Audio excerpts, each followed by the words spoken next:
Ayun, maraming salamat po, Rashid Indasan. Ngayon napakinggan po natin ang panig ng Islam kung bakit pinaniniwalaan ng kinatawan na ito ang kanyang relihiyon ng katotohanan. Ngayon naman, ating pakinggan ang ating panauhin na si Pastor Jeffrey kung bakit ang Kristyanismo ang kanyang pinaniniwalaan na relihiyon. So, Pastor, the floor is yours.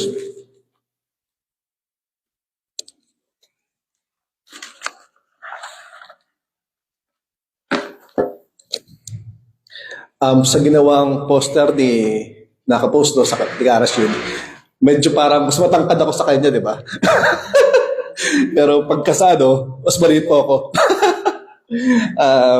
Ayan. At parang mas, ano ba mas pogi? Yung nasa picture ba o ngayon, personal? Ayun, grabe. Nakaka-amaze na mapakinggan ang presentation ng ating kaibigan si Ustad Rashid Marnad Indasan. Nakakatuwa na meron tayong mga ganitong mga kapwa Muslim na kung saan marunong magbasa ng kanilang mga Quran sapagkat I think may mga Muslim na hindi alam ang pagbasa sa Quran. Kaya si Ustad ay talagang maalam at marespeto, magalang. Kaya maraming salamat, kaibigan, Ustad Rashid. At maraming salamat sa lahat na nandito. Bago ko po ipaliwanag kung bakit ako Kristiyano, gusto ko muna magsimula sa honest confession. Mga kababayan, hindi laging naipakita ng mga Kristiyano sa kanilang buhay o sa aming buhay kung paano ba ang sumunod kay Kristo. Kami po ay nag-repent. Hindi po namin gustong ipakita ang Kristyanismo na walang bahid ng kamalian. Sapagkat kung alamin natin ng history, sobrang dami na kaganapan na di ka nais-nais na ginamit ang pangalan ng Kristyanismo para sa mali nilang hangarin. Hindi yon ang aking presentation. Hindi yon magiging honest. Hindi kami perfecto. Hindi rin yon ang pagiging Kristiyano. Alam ko, kaibigan Rashid, na ang usaping relihiyon ay hindi hiwalay sa kasaysayan. At ganun din sa pakikibaka ng mga tao para sa dignidad. Na ngayon, inaral ko at pinakinggan ang patungkol sa BARM. We are all concerned about them. Sa mga kababayan natin na Moro, sa kanilang mahabang paglalakbay para sa sarili nilang pamamahala. Kaya nga, si Jesus ang sentro ng aking pananampalataya. Dahil siya nagturo ng katarungan at pagmamahal sa lahat, lalo na sa mga mahihina. Tulad ng sinabi niya, "Blessed are the peacemaker." Matthew chapter 5 verse 9. Inutos niya, "Love your enemies and pray for those who persecute you." Matthew chapter 5 verse 44. Nagturo din siya kung paano ba ang tunay na pamamahala sa kanyang kingdom.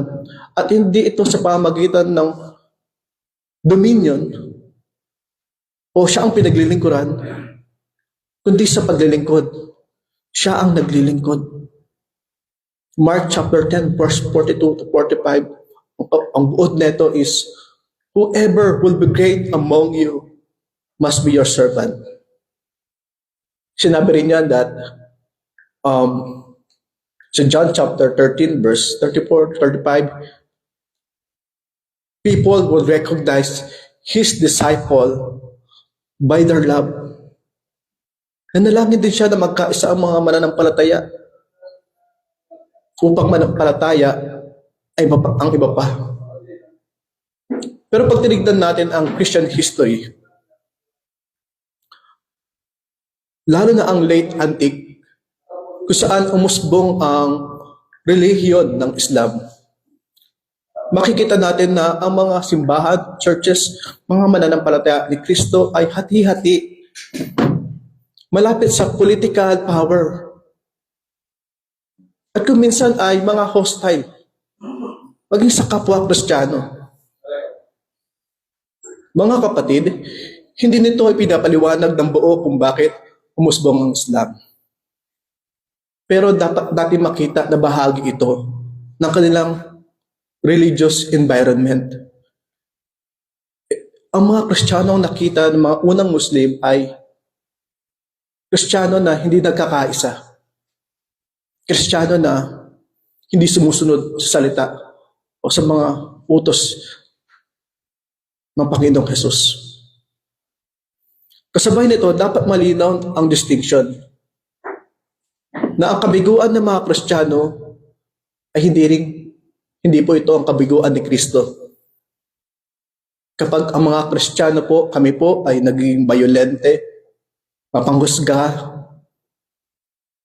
greedy, abusive, mapanakit ang pananalita, marami dyan sa ating online. Hindi nila o hindi namin pinapatunayan na mali si Jesus. Pero ang ginagawa po namin ay sinusuway namin ang kanyang turo. Kaya ang gospel mismo ang umahatol sa Christian failure. Kaya ang case ko ngayong umaga na magtatanghali na, tignan nyo kaming hindi nyo kami tignang mga Kristiyano. Na kami po ay mapupunta sa langit. Yung dyan na binibenta ni Karashid natin, bubili po tayo doon, yung tongkat ali. Oo. Kailangan sa pagkalalaki. Na kami mga Kristiyano lamang ang mapupunta sa langit. Sapagkat kami ay perpekto. At iba naman ay makasalanan at mapupunta sa impyerno. Ang case ko ay, tumingin tayo kay Jesus. Tingnan natin si Jesus sa pinakamaagang apostolic at historical witness. Dapat maging malinaw na hindi nakatayo ang Christianity sa perfect record ng simbahan. Hindi po tayo tumatayo, nananampalataya dahil tayo ay perfecto. Kundi sa identity, sa cross, at sa muling pagkabuhay ni Kristo.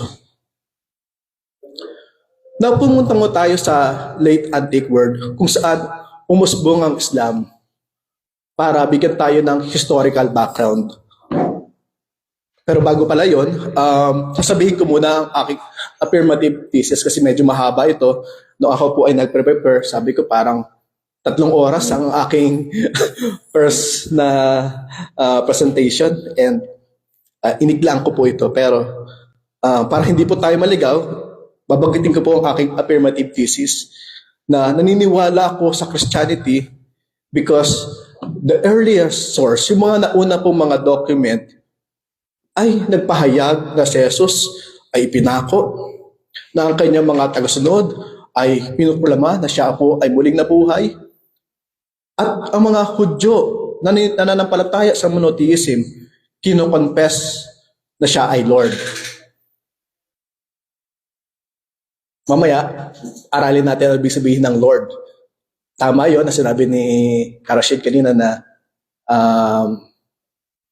may iba yun na meaning. Pero pag ginamit kay Kristo, ano ang pinaka-meaning nito? So Paul says in 1 Corinthians chapter 15 na binasa ko kanina, that he delivered what he had received. Hindi niya po inimbento, kundi na-receive niya. Ano po iyon? Christ died, was buried, was raised, and appeared to witnesses. Ganun din ang kapahayagan sa 1 Corinthians chapter 8, verse 46, na sinasabi ni Apostle Pablo, there is one God. Iisa lamang ang Diyos. Pero kung babasahin natin sa verse 6, sinama niya si Jesus na kinonfess within the confession of one God. Mamaya, maganda siguro basahin na natin ngayon. Sabi sa 1 Corinthians chapter 8, verse 4, ito pang sinabi, so then, about eating the food offered to idols, he know that an idol stands for something that does not really exist. We know that there is only the one God. Verse 6, yet there is for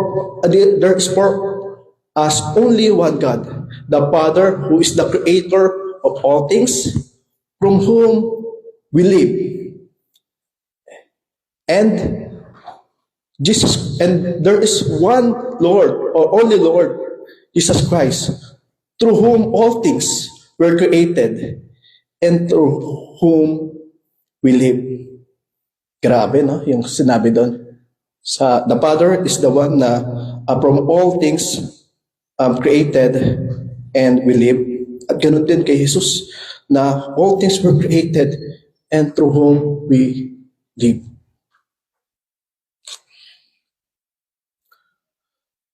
Ngayon, babalikan po natin ang history.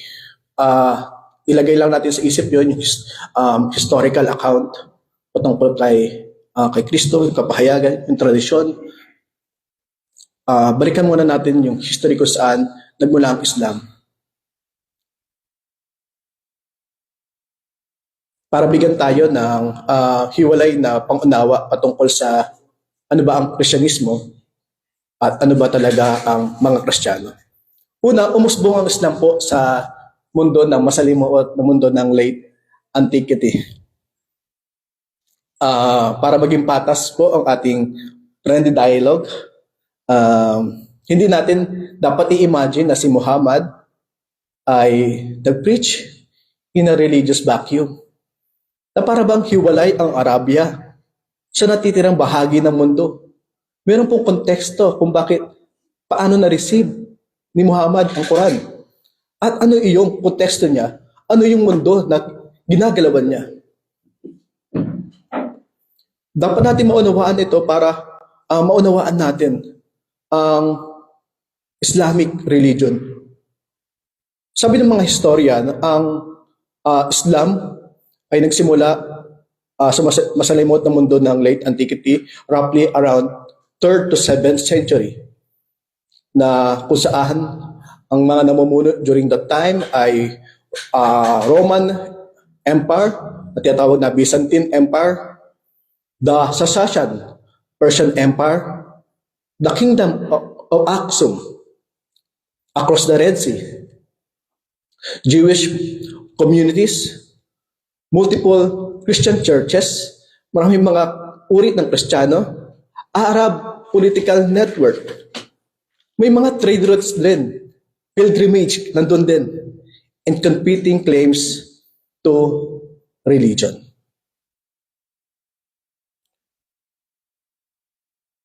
Dapat nating maunawaan ito, pero pinapaalalahanan tayo ng mga historian na kailangan nating mag-ingat sa paggamit ng mga source. Sabi ni Sean Anthony sa kanyang libro na Muhammad and the Empires of Faith, na dapat basahin ang early Muslim tradition kasama ng mas naunang documentary at non-Muslim evidence na mas malawak sa cultural world ng late antiquity. Hindi ibig sabihin nito na i-dismiss natin yung Islamic tradition na binanggit kanina ni Ustad Rashid, na according to the internal evidence, ang Islam ay noong una pa. Hindi na po natin i-dismiss yun. Ang point lang ay simple, ito lamang po. Natitingnan natin kung gaano kaaga ang source, yung Quran. Gaano kaaga ito? Anong uri ito? At base sa claim neto, ano ang kaya netong patunayan? Historically. Kaya hindi ko sasabihin na Muhammad met this exact bishop at napakinggan yung eksakto na sermon at sinulat niya yung kanyang Quranic verse. Wala tayong basihan patungkol doon. Pero ang mas responsable natin na dapat alamin o reconstruct ay yung malawak na Christian environment kung saan umusbong ang Quran. But first, let me present to you the Apostolic Christianity. Ano po ba yung Apostolic Christianity? Ito po ay ang canonical New Testament witness na nagmula sa 1st century Jesus movement. The people of the way. 15 minutes. Oh, ang bilis sorry. Ano nga to? We'll give the music kung nakapasok. Okay, sama po. Ayan. So, 15 minutes. Sorry, napapasarap ako. So, hindi ko sinasabing identical at walang conflict ang Christianity sa time ni Jesus. Sa totoo lamang, nag-aaway-away din sila. Sa Acts chapter 15, sa Galatians chapter 2, pinagtatalunan nila yung patungkol sa pagtutuli. Papatuli ba sila o hindi? Meron bang tuli dito? Meron bang hindi tuli? Meron na ba si Ustad na magtuli? Okay na, tapos na. Ganun din sa pagkain. Nagtatalo-talo sila. Ano ba dapat kainin, ano hindi. Sa fellowship, sa pagsasama ng mga hintil. Kasi sa kanila, parang bago yung katuruan na yung inclusion ng mga Gentile. Pero sa ng diversity na ito, meron silang mensahe na pinagkakasunduan. Ito po yung patungkol sa one God, Jesus as Messiah and Lord, His crucifixion and resurrection proclamation, the gift of the Spirit, repentance, baptism, holiness, love, and hope in God's kingdom. 1 Corinthians chapter 15, Philippians chapter 2, and Acts chapter 2. Ang Apostolic Gospel ay hindi lang listahan ng doctrine, mga kapatid. Ang Acts chapter 2, verse 42 to 47 describes a community shaped by apostolic teaching. Sila po ay araw-araw na nag-gather, na nadalangin, nag-aaral ng salita, nagbe-break of the bread, tumutulong sa mga nangangailangan ng tulong at patuloy na nagpe-fellowship. Sinabi ni Jesus that His disciple will be known by love. Kaya kapag orthodox ang confession, pero iba naman ang pamumuhay na hindi makita si Kristo, ang simbahan ay kailangan na mag-repent. The church needs repentance. Ang earliest Christian, ano ba ang imahe ng unang mga Kristiyano? Ito po yun na nung umpisa, ang mga Kristiyano ay walang army. Hindi sila kabilang sa imperyo. Ang ginagawa nila, ipinapangaral nila ang crucified Messiah under Roman rule. At during that time, kapag ginawa mo yon, kawawa ka. Kasi yung Messiah nyo, yung tagapagligtas nyo, namatay. Pero yun ang kanilang ginagawa. Pinapangaral nila na si Jesus ay namatay under Roman rule, met in home, tumutulong sa mga mahihirap, at ini-endure yung opposition. Ang kanilang, makikilala natin sila sa kanilang pagtatapat kay Jesus, sa kanilang pagsamba, sa kanilang kabanalan, sa kanilang service, at hindi sa kapangyarihan ng imperyo. Pero mula sa persecuted na movement na church, ito po ay tumungo sa imperial church. Pagkatapos ni Constantine, itong mga binabanggit ko na mga word, i-take note nyo po, tapos i-YouTube nyo na lang or i-google ninyo. Masyado marami, pero ito nga ipabaon natin, pa-Sharon. Sharon Luneta. Wala tumatawa na sa biro ko din. So, mula sa persecuted movement tungo sa imperial church, pagkatapos ni Constantine, in the 4th century, Christianity received legal protection. Nagkaroon na sila ng property, public influence, and eventually imperial privilege. Hindi naging false ang Christianity because of that. Dahil naging legal na ang Kristyanismo sa panahon ng pagkatapos ni Constantine. Pero nagkaroon ng bagong danger. Ano po yun? Yung danger na kinaharap ng mga Kristiyano. Na pwede na maghalo ang kingdom of Christ at ang interest ng empire. Ano ba ang interest ng empire? Sa kasaysayan, makikita natin na nagkaroon ng pamimilit ang imperyo ng Byzantine. Pero legal pressure. May mga alitan sa pagitan ng mga Kristiyano pagkatapos ng Council of Chalcedon na mula sa pananaw ng mga turo ni Jesus sa Matthew chapter 5 na peacemaker, love your enemies, pagiging lingkod. Kung titignan natin, yung naging imperyo na ang church, nag-fail na ito na i-embody yung gospel. Chalcedon Christianity or Byzantine Empire, ito po yung official Christianity during that time. Yung Chalcedon. The Council of Chalcedon, Chalcedon ay in 451, kinoconfess nila that Jesus Christ as truly divine and truly human, one person in two natures. They practice baptism, Eucharist, reading scripture, fasting, pilgrimage, meron din. During their time, no? Kaya until now, pati yung ating mga kababayan na Muslim ay meron ding pilgrimage sa Mecca. Kung may pera, no? Magandang pumunta rin doon. At they traveled, no? Venerate icon, express devotion sa mga santo.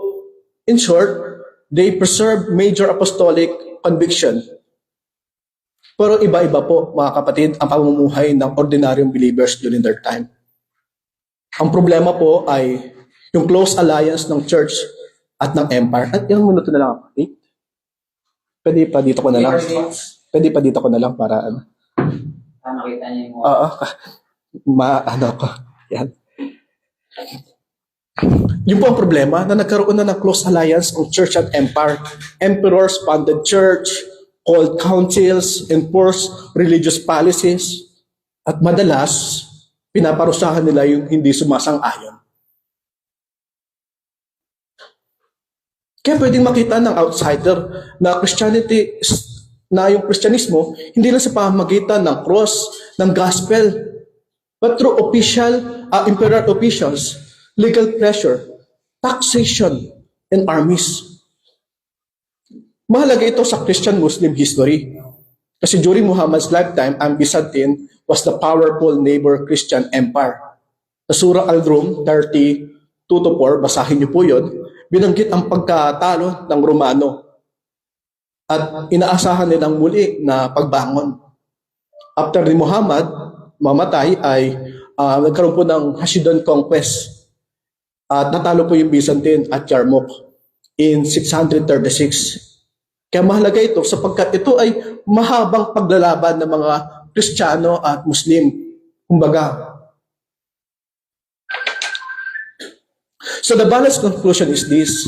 Byzantine Christianity preserves central teaching about Trinity, incarnation, crucifixion, resurrection, worship, and scripture. Pero the empire did not always embody Jesus' command to love enemies, to make peace. Mamuno sa pamagitan ng paglilingkod. The problem is the fusion of Christianity or Christian identity with imperial power. Now, hindi lahat, during that time, hindi lahat accepted ang Chalcedon. Meron tayong tatawag na Syriac Orthodox. Take note nyo po, search nyo pa mamaya. Syriac Orthodox, Coptic, Armenian, Ethiopian, na madalas ay tinatawag silang mga Miaphysite. Meron pang Monophysite o Oriental Orthodox. They did not simply deny Jesus' humanity. They emphasized that the divine and human are united in the one incarnate Christ. Many of them are living in the communities under the pressure of Byzantine rules. Kaya yung mga ito na medyo parang iba ang kanilang confession ay persecuted sila. They experience yung ma-remove, yung mga bishop tinanggal, yung mga clergy ay kinulong. Naranasan nila ang religious and political pressure. Kaya hindi isang united Christian political bloc ang late antiquity. Wala po tayong makikita na Kristyanismo na ganoon, na iisa. Sa silangan, lalo na sa Sassanian Empire, naroon ang mga church ng East na madalas tawagin Nestorian, bagamat hindi yun ganap na tama. Malinaw nilang pinagkaiba ang pagka-Diyos at pagkatao ni Kristo habang kinikilala ang isang Panginoon. Nagkaroon sila ng obispo, pag-aaral, misyon hanggang sa Persia at ganoon din sa iba pang bahagi ng Asia. Lumaganap ang kanilang katuruan, madalas hindi sa pamagitan ng imperial, kundi sa pamagitan ng pamilya, ng mga monks, Christian monks, bishop, at hindi sa pamagitan ng lecture ng Chalcedon community. Talaga yun nagpapalaganap. Kwento at mga istorya, oral tradition, kumbaga. Ang Kristyanismo noon ay hindi lang Greek, Syrian, Egyptian, Ethiopian, Persian. Meron din mga Arabong Kristiyanong pinuno, tribes, poet, clergy, and monasteries. Ito po yung mga Jacobites, commonly called Ghassanids. Sila po ay kaalyado ng Byzantine Empire at sumusuporta sa Byzantine. Mahaba pa ito, pero may mga Arab, may mga Christian Arab tayo na from north to south, na mga iba-iba ang kanilang pamumuhay. Ganun din na kabilang din sila sa imperyo ng Chalcedon at naniniwala sila sa impluensya ng Mia Paisat. Sa Timog Arabia, nandun yung komunidad ng mga Najran. Naniniwala sila na kilala sila sa pagbibigay ng kanilang buhay kasi nakikipaglaban sila, pero sa pag-aaral, ang pakikipaglaban nila ay hindi dahil sa pananampalataya, kundi kasama rin ang kalakalan at kapangyarihan. Kaya makita natin na during their time, ordinary people could encounter Christianity sa pamagitan ng monks, ng hymns, ng icon, ng shrine, ng saints, healing, and hindi sa pamagitan ng formal lecture ng Chalcedon. Kaya minsan, ang popular devotion ay nagdudulot ng kalituhan sa mga tagalabas, lalo na sa pagtingin nila kay Maria, sa mga saints, sa mga relics and holy places, para bang sinasamba nila sila. They look like divine. Ngunit sa makisayang Kristyanismo, hindi kailanman isinama na si Maria sa Trinity na criticism ng Quran chapter 5 verse 116. Question, may Arabic Bible ba sa kapaligiran ni Muhammad? Short ko na lang, wala tayong concrete na evidence na merong Arabic Bible during their time, pero napalaganap ito sa pamagitan ng oral tradition. Narinig nila ang patungkol sa kwento ng Biblia at ito po ay napasalin-salin sa language ng Syriac at ganoon din sa translation ng Arabic.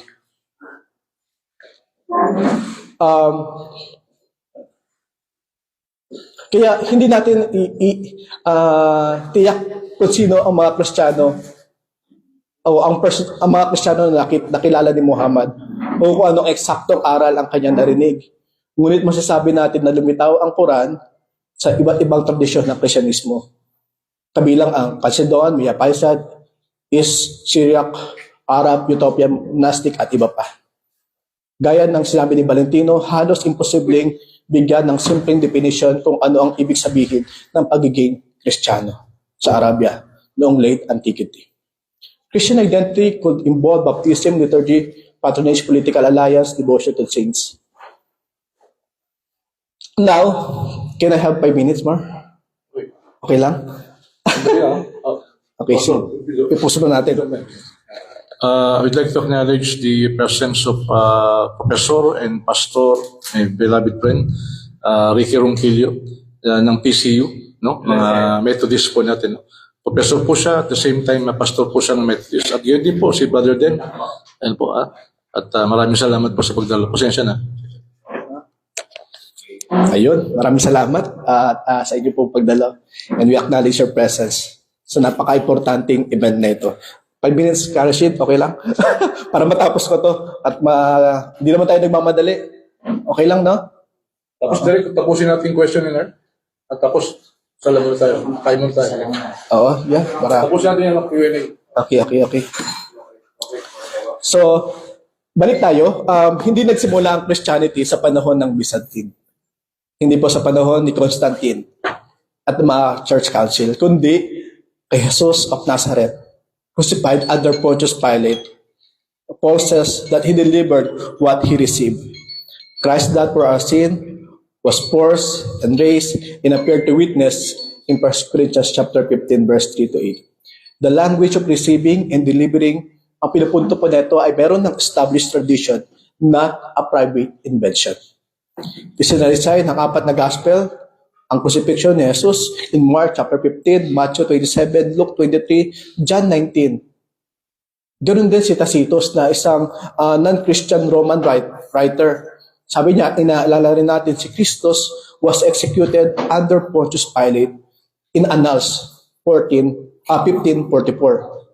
Kahit si Bart Ehrman na madalas na ginagamit na ating mga kapatid na Muslim apologists, tinatawag din si Jesus ang kanyang pagkapako na one of the most secure facts we have about his life.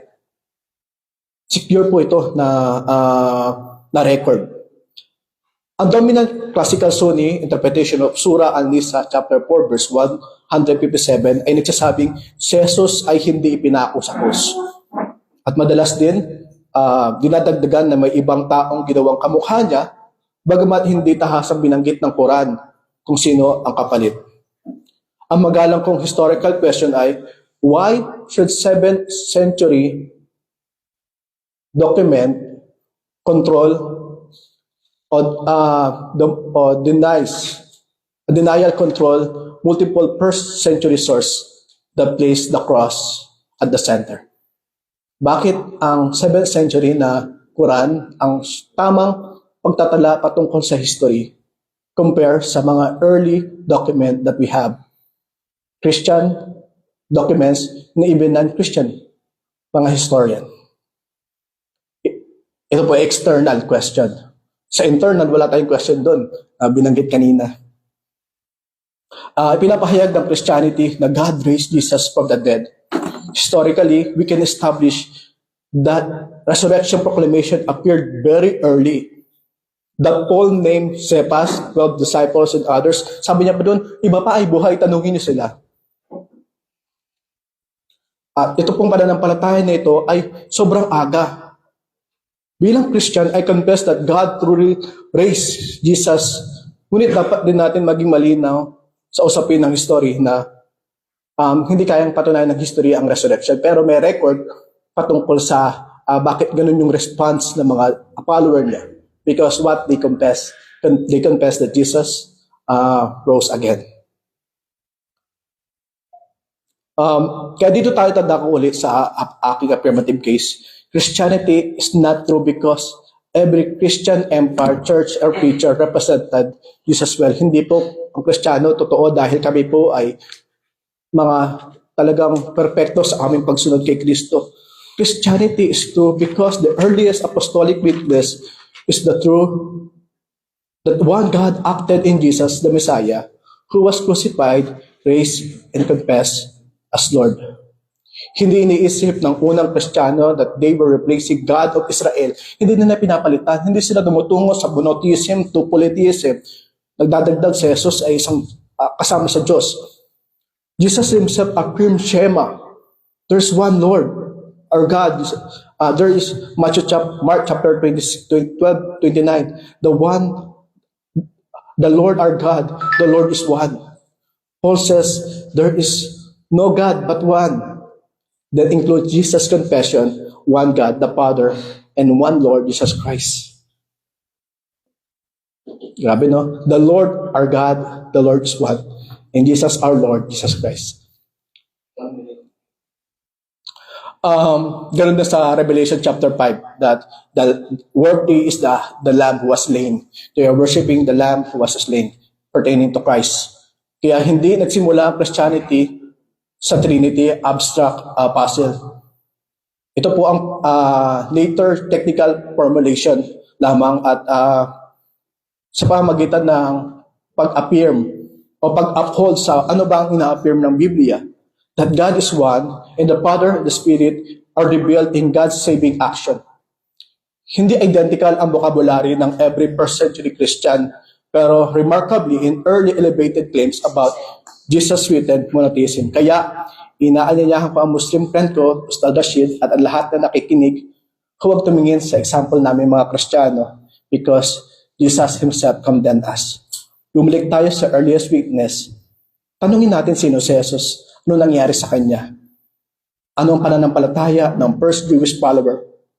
Worship Him while still confessing that one God, that God is one in Deuteronomy chapter 6 verse 4 and 1 Corinthians chapter 8 verse 4 to 6. Yun lamang po. Maraming salamat sa pakikinig.